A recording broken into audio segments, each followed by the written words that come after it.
bringing hope the world over. Hope Channel.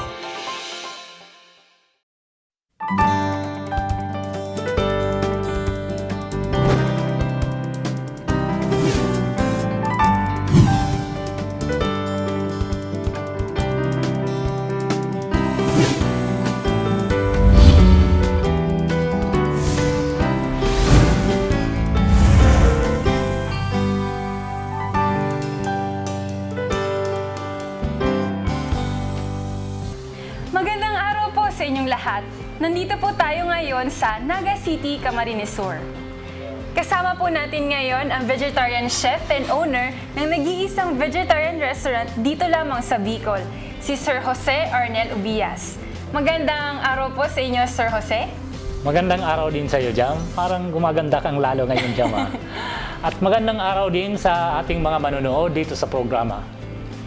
Makakasama po natin si Kuya Arnel sa susunod na 30 minuto at tuturuan niya po tayo kung paano nga ba magluto ng mga masusustansyang pagkain na magbibigay kalusugan sa ating pangangatawan. Dito lang yan where you can feel not only your tummies but your spirit. Food and Soul, Bicol Edition.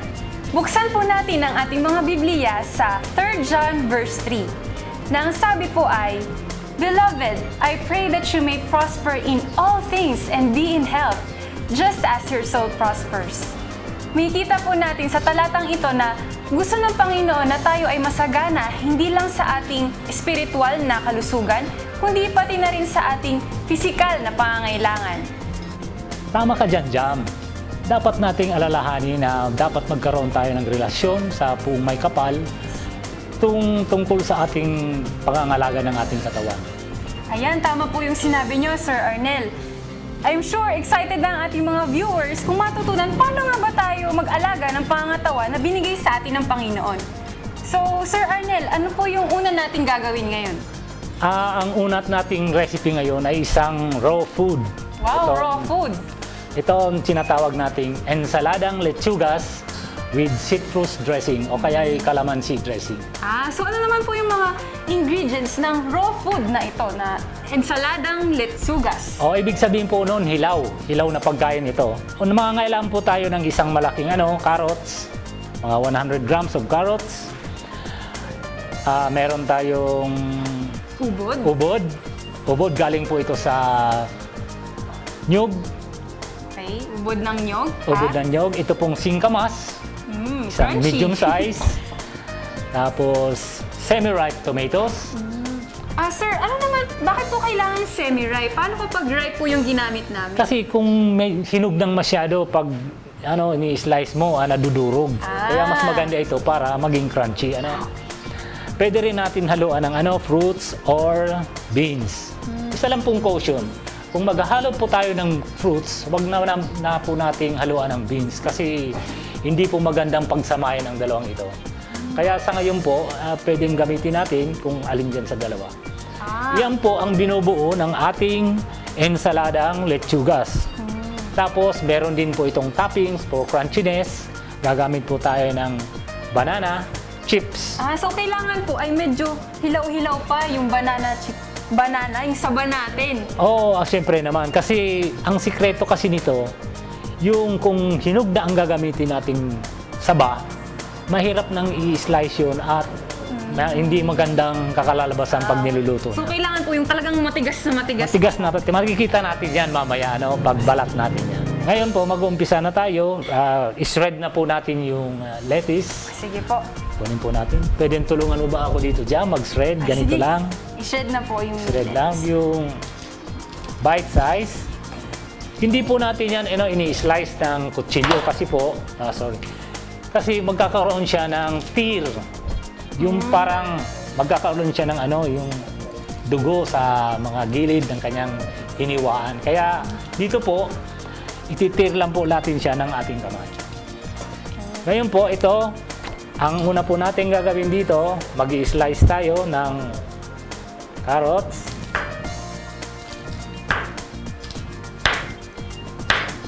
Maliliit lang po ito. Tapos yung singkamas po naman, i-slice po natin para tapos lalagyan po na lalagyan po natin ng slice yan para pag-slice po natin ay hindi mag-slip yung ating kutsilyo. Ano po? Sinahanda po natin yung mga toppings po natin. Tapos ito naman pong kamatis. Slice lang po natin yung ganito. Ang sunod po natin gagawin ay yung dressing natin. At mamaya na po tayo mag-assemble ng ating dish. Una po, yung kalamansi.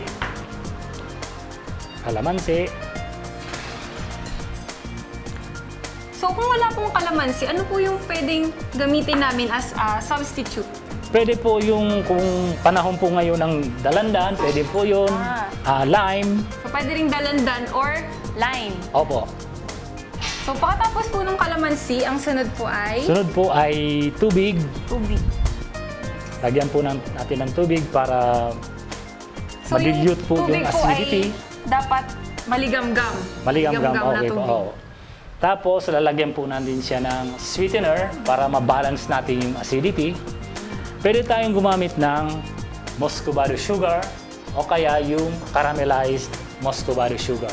Ano mo yung pagkakaiba ng muscovado sugar sa regular sugar, sa brown sugar? Yung sugar cane po, ang processing po ng muscovado ay galing sa pagpakulo ng sugar cane juice. Pinapakulo po ito hanggang ma-reduce ng 30%. Tapos, binibilad po ito to become granules. Pag bilog na siya, ayan na siya. Ito, ganito na siya. So mas Muscovado preferred na po siya. talaga natin na muscovado yung gamitin, hindi yung refined sugar kasi mas masustansya yung muscovado. Oo, kasi yung white sugar, may further processing pang ginagawa doon. So nawawala na yung mga nutrients and Oo, minerals. nilalagyan pa ng bleaching, tapos kung ano-ano pang ginagawang processing, kaya nagiging siyang white sugar. Okay po. Tuloy na po natin ito. Lagyan po natin siya ng Caramelized caramelized muscovado. So niluluto muscovado. lang po natin Oo, niluluto para natin yan. matunaw. Oo, Nilalagyan po ng tubig. tubig, oo. Tapos, ito na. Pinapakuluan, boil. Oh, boil. Hindi, simmering lang. Simmer, lang. Hanggang, di boil. Hanggang sa matunaw yung... Matunaw yung... Lagyan po natin konting asin. At lalagyan po natin siya ng extra virgin olive oil. So marami po akong naririnig about extra virgin olive oil. Ano naman po yung mga health benefits na makukuha natin sa extra virgin olive oil? At bakit kailangan extra virgin? Ano kung olive oil lang? May pagkakaiba po ba yun? Yung pag sinabi po kasi nating extra virgin, ang ibig po sabihin nun ay hindi siya dumaan sa init. Cold press lang po siya. Cold press. Na parang pinigalan po. Oo, Tapos lumabas pinigalan. yung Oo, oil ganyan yung mula processing. Sa oil. Oo. Okay. Kaya pag hindi siya dumaan po sa init, mas maximize po natin yung nutrients na makukuha natin sa olive oil. So in essence, parang raw oil po yung ating extra virgin oil. Opo. Kasi hindi siya dumaan sa init. Opo. Ganitong parehas din po doon sa sa ginamit nating salt. Saan naman po makakabili ng sea salt? Kasi po sa market natin ay madalas iodized na yung nabibili natin. So paano po yun, yung sea salt? May mga sea salt po na available sa sa mga supermarket. Pero may lang po tayo dito ngayon na lalo na sa palengke, hindi po tinutugutan ng hindi po pinapayagan ng gobyerno na magbenta or buying or selling. Kasi may sea mandate salt. na po na dapat may mandate kasi. iodine yung ating Oo, may salt. mandate kasi yun. Ngayon po, ito na yung... So pwede rin kompleto na. po kung walang makakuha, okay lang naman po na iodized. Pwede na rin po yun. Kung may available lang po na sea salt. Sea salt. Ngayon po, dito na po tayo sa ating toppings na Saba. saba. Ayan. So kailangan matigas pa po talaga yung ating saba. Matigas po ang ating saba dapat. I-slice po natin ganito. Ano naman po yung mga alam yung health benefits ng saba? Ang saba po, dahil po ito yung pinaka-healthiest na sa family ng na banana. Cardava family. Cardava family. Bakit po itong pinaka-healthiest? Dahil malalim po ang kanyang mga roots, marami siyang nakukuhang nutrients sa lupa. Ganun yun. High po ito sa potassium at mabuti po ito sa ating circulatory system. Sabi rin nga po, di ba, nakakapasaya daw po yung saba. So kung tayo daw po ay malungkot, ay kumain lang tayo ng saging o saba para naman maging masaya tayo. Di ba po, Sir Okay, Arnel? oo. Ngayon po, i-slice po natin ito ng maninipis. Ganito lang po yan. Ayan, so mga kaibigan, gumamit tayo ng peeler sa panghiwa ng saba kasi matigas talaga tong sabang ito. Kaya kailangan natin yung medyo matalim-talim na peeler. Ito po yung peeler natin. Ganito po, ihiwain lang po natin yung saba natin. Ano? Maninipis na maninipis. And Then, ganito po yung kanipis. At pag-boil po nito, ang pagluto po nito ay huwag nating biglaang ilalagay isa-isa. Dapat isa-isa lang. Kasi kung biglaan nating ilalagay ito, magsisidikit na ito. Ano po? ayan. So wag daw pong sabay-sabay, kundi Oo. paisa-isa para hindi magdikit-dikit ang ating saba. Ayan. Kaya intayin po natin kumulo yung ating halos boiling na yung ating mantika. Hanggang ginagamit po nating mantika ay yung coconut oil. Coconut. Kasi po, ayon po sa mga pag-aaral ngayon, ang coconut oil ay isa sa pinaka may mataas na tolerance sa heat. Kaya hindi po siya nagkakaroon ng toxins. Hindi po siya nag-overheat. Ngayon ilalagay na po natin siya. Paisa-isa lang po. Pag magsisidikitan. So kailangan po talaga ay deep fry. Deep fry po ito Deep kasi para naman po madali siyang maluto and hindi po siya magsipsip ng Masyadong maraming oil. maraming oil. Walang Kaya dapat po masyadong talaga ay mainit na po yung ating oil bago natin ilagay yung chips. Opo. Ayan. So pwede naman po siyang ulit-ulitin yung oil. Mga ilang beses po pwedeng ulitin yung oil natin. Preferably po, isang beses lang gamitin. Kasi pag inulit-ulit po natin yun, ay magkakaroon po tayo ng production dyan ng toxins. Ano po? So mas maganda po na isang beses lang. So, Isang beses lang po. mas maganda po pala na pag magluluto tayo ng banana chips, ay yung madami na para hindi naman masayang sa oil. Oo, ganun po talaga yun. Okay. So paano ko po malalaman na cook na yung ating banana chips? Ano po yung mga signs na pwede na po nating ilabas sa oil? Ilalabas po natin ito, hahanguin na lang po natin ito pag semi-brown na po. Semi-brown. Golden na siya. No? Okay. So parang ganito na po yung itsura. Oo. Kaya pag ganito na po siya, pwede na siyang hanguin dyan. Ilagay na po natin siya sa bowl. Yan, ito na po siya. Meron na po ako ditong niluto na ibang banana chips. Beforehand. And makikita po natin ito na crunchy, na crunchy na po. Ayun. Ngayon po, mag-assemble na po tayo ng ating salad. Dito natin ilagay. Yan. Ito na po. So mag-assemble na po tayo ng ating salad. Nakita po natin na napaka-colorful po talaga kapag gulay ang ating Opo, pinag-uusapan. ilagay na po natin ito dito. Ayan. Yan.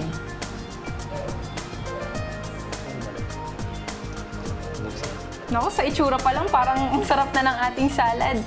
Ayan, ubusin po. Okay, lagyan po natin siya ng carrots. Yung singkamas din po. Singkamas. Singkamas, yan.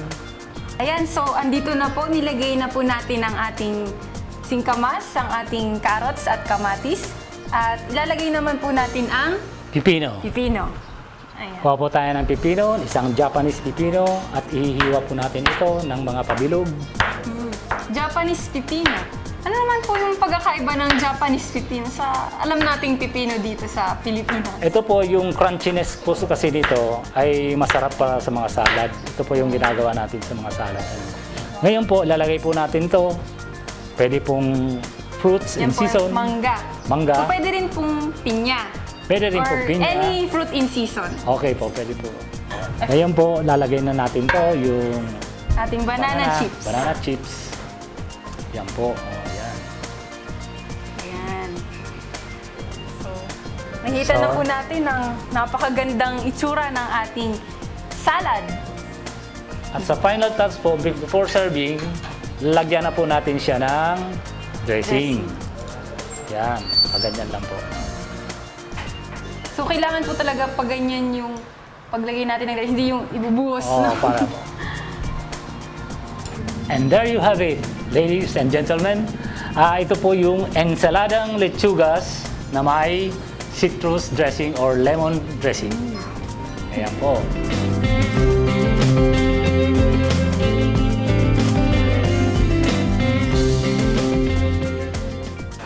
Ngayon, doon po sa mga nahuli o yung gustong i-repeat po ito, ang performance na ito sa inyong mga bahay, kumuha na po kayo ng lapis at papel para po sa mga susunod na ipaglista ninyo ng mga ingredients.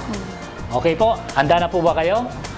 Mga ngailangan po tayo ng 100 grams na carrots, 50 grams na singkamas, 50 grams na tomatoes, at mag-toppings po tayo ng fruits. Ngayon po, dumundo naman sa dressing, paggawa ng dressing, kailangan po natin ng 1 tablespoon ang kalamansi, 1 tablespoon ng sweetener, kalahating cup ng tubig, 1 tablespoon ng extra virgin olive oil, at a pinch of salt para sa pag-taste po ninyo.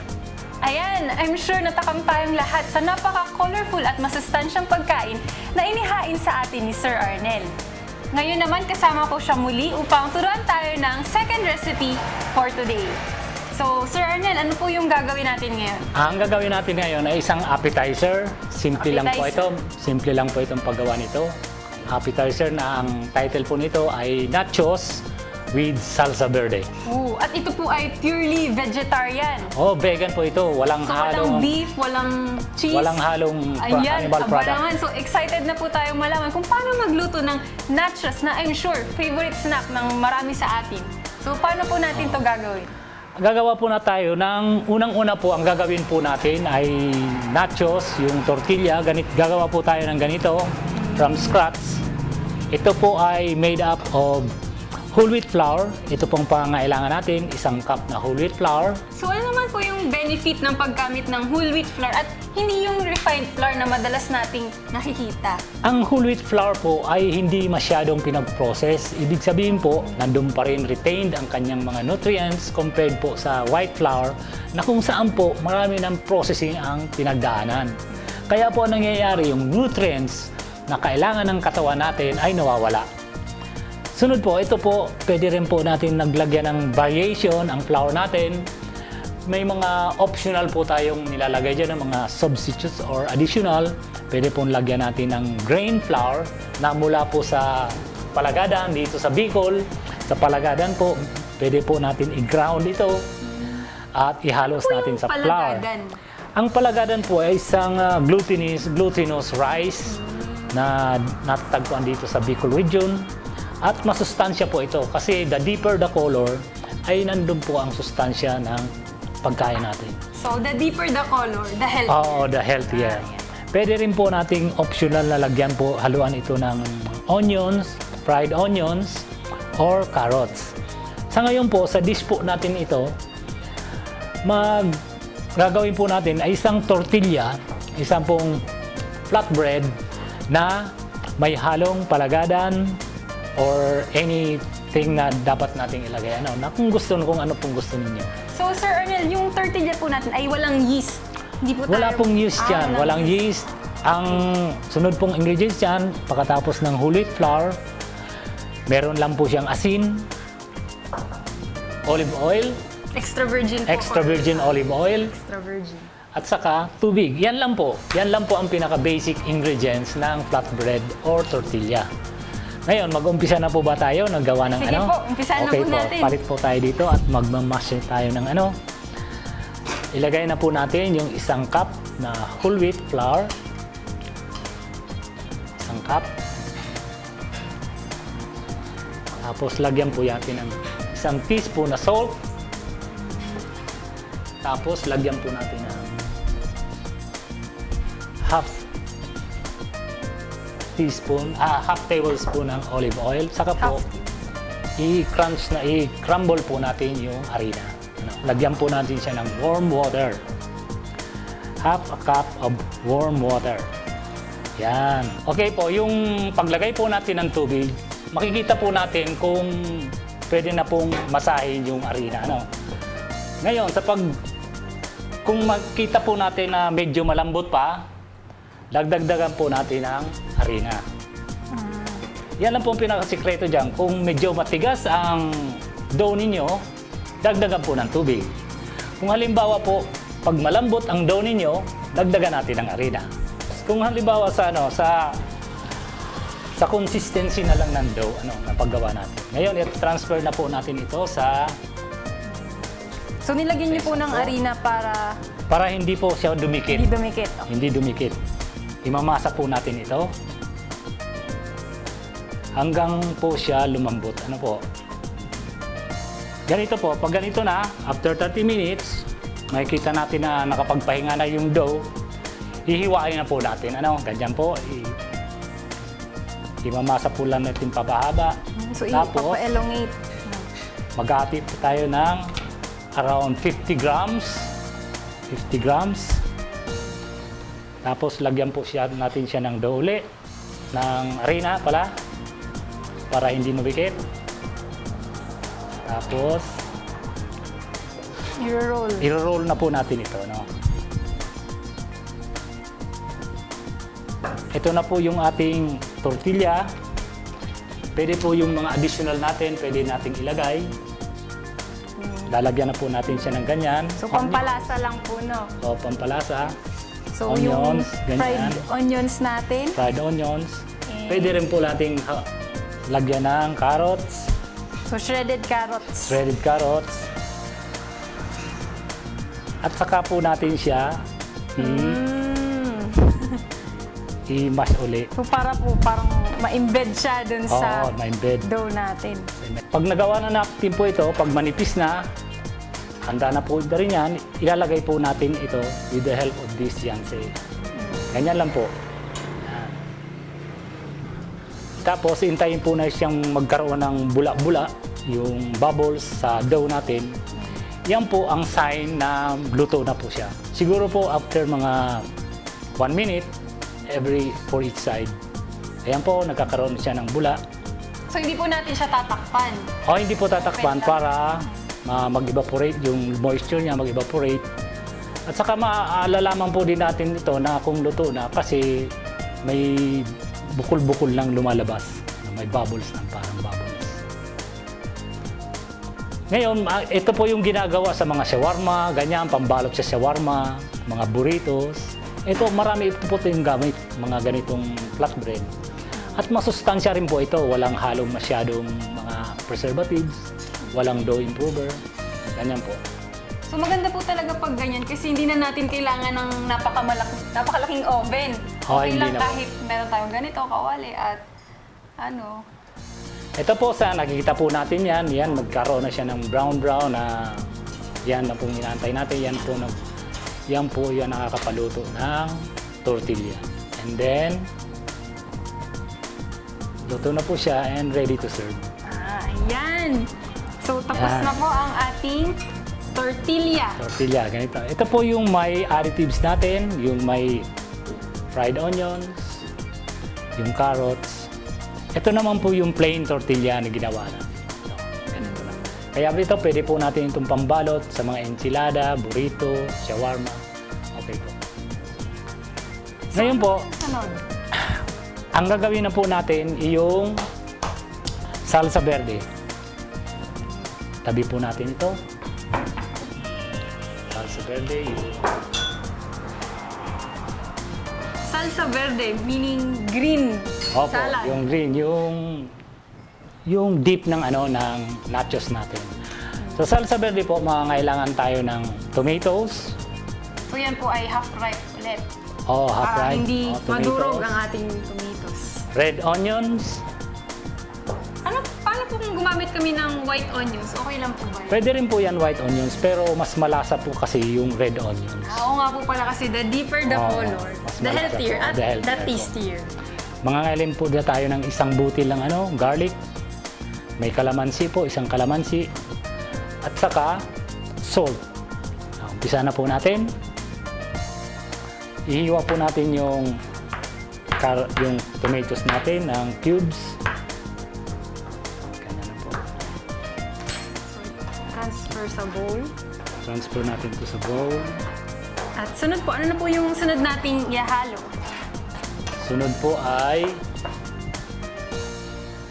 red onion, kalahating red onion. So ano po yung best way para maiwasan natin yung pag-iiyak? Di ba po kasi pag nag-iiyak tayo na naiiyak tayo. So paano po natin yan maiiwasan? Oo, yun ang paraging nireklamo ng mga naghihiwa. Opo. Ang pinaka-technique kasi dyan, you stay away from the vapor ng onion. Parang ganyan lang. Para hindi, yung vapor, hindi po makapunta sa atin. Oo, hindi At ka siguro makapunta dapat sa lahat. po yung natin kutsilyo ay hindi yung mapurol. Oo, dapat matalim. Kasi dapat matalim. Opo.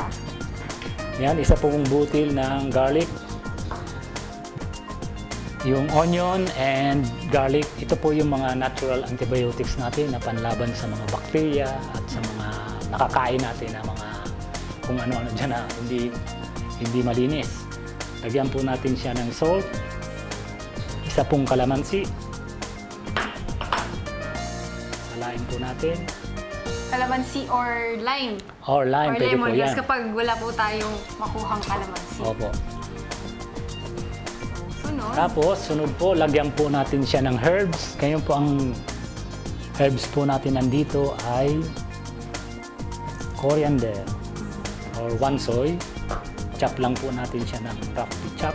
Ano naman po ang mga health benefits ng wansoy? Sa ano po ito? Sa digestion, it aids in digestion po ito. Yan po. At syempre, pampalasa din Oo, yung pampalasa ating din po ito. wansoy. Ito po yung tinatawag nating salsa verde. Yan po. Tapos ilagyan na po natin sa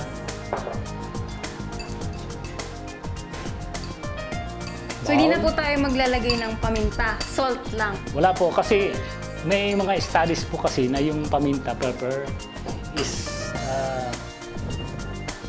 di maganda sa katawan eh. Yung heart harmful sa ating So, katawan. nakaka-irritate po yung... Oo, nakaka-irritate. Paano po yung sili? Kung lalagay tayo ng sili. Oh, isa po din yun, nakaka-irritate. Kaya lang, dapat po in moderation lang. May Moderation. temperance lang tayo. Kasi sinasabi, di ba, yung kahit na magandang pagkain, masustansyang pagkain, dapat maging temperate din tayo. Ngayon po, yung tortilla natin, lulutuin na po natin ito. Ang gagawin lang po natin ay hihiwain. Hihiwain lang sa nachos size. Yan po, So, hiwa. 1/8. Hiniwa 1/8 po po. natin siya into 8 parts. 8 parts. Ito na po yung finished product ng pinag-deep fry nating nachos. Ngayon po, ang gagawin po natin, mag-plating na tayo. Lagay na po So, natin sila dyan. golden brown po ang color. Opo, golden brown yan. Nachos. Lagay lang po natin yan sa mga gilid. At yung dip po natin, ilagay natin. Wow! I-serve na po natin. Yan po. So, ito na po yung finished product natin. Ito na po yung nachos with salsa verde.